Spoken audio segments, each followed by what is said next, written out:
happened that one night, Zeus, Lord of the heavens, and Hermes, his son, came down to earth to see what the people were really like.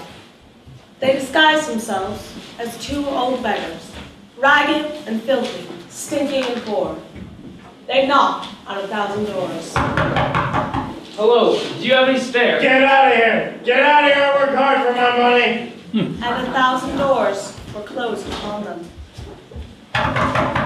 Hello, we're tired. We lived on the streets. We hope that you might... I'm sorry. I'm so sorry.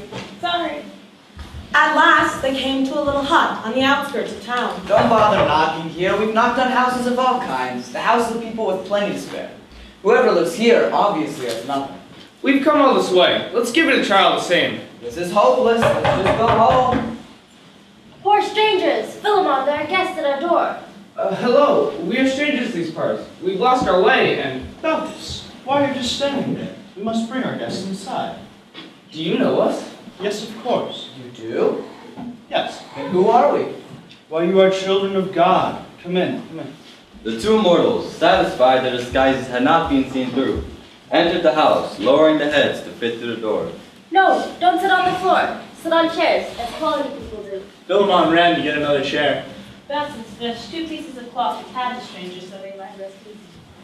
She stirred the coals in the hearth and fanned the flames of the fire to cook them a meal. Philemon set out the embroidered cloth that they saved for the feast days. Balthus saw that one of the legs of the chair was short, so she propped it up with the shard of a pot. Philemon set out a plate of olives, green ones and black, and a saucer of cherry plums. Then there was hot ale and some roasted eggs. For dessert there was nuts, figs, dates, and plums. And a basket full of ripe apples. Remember how apples smell? At last, with a show of modest pride, she brought out a bit of honeycomb for sweetness. Philemon poured from a wine bottle, but as he filled the glass of the guest, he saw that the bottle remained full. And then they knew. Mercy, mercy! You are divine, and we've served you such a simple meal. Balthus, go and kill the goose. Let it live. We are gods, and we thank you. You've done enough, more than your nasty neighbors thought to do. Suddenly, everything was changing. Their poor little house, their simple cottage, was becoming grander and grander, a glittering marble column temple. The straw and reeds of their thatch roof metamorphosed into gold, as gates with elaborate carvings sprang up, and the ground gave way to marble paving stone. Old man, old woman, ask of us what you will. We shall grant whatever request you make of us. Having spent all our lives together, we ask that you allow us to die at the same moment. I'd hate to see my wife's grave, or have her weep at mine.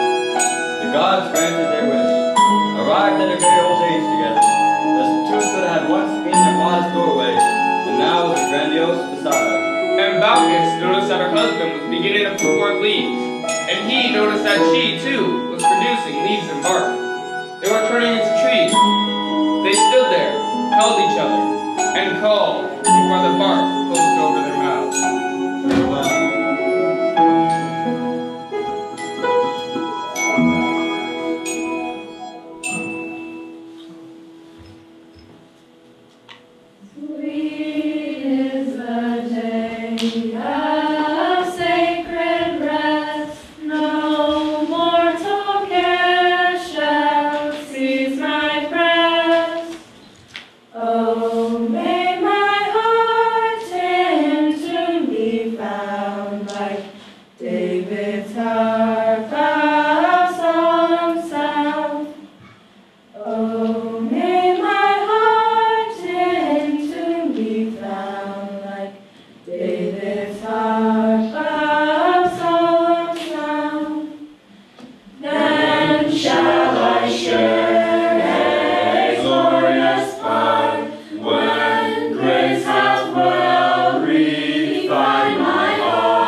Walking down the street at night, when you're all alone, you can still hear, stirring in the whispers of the intermingled branches of the trees above, fervent prayer of Bosphorus and Philippa. They whisper, Let me die the moment my love dies. they whisper, Let me not outlive my own capacity to love.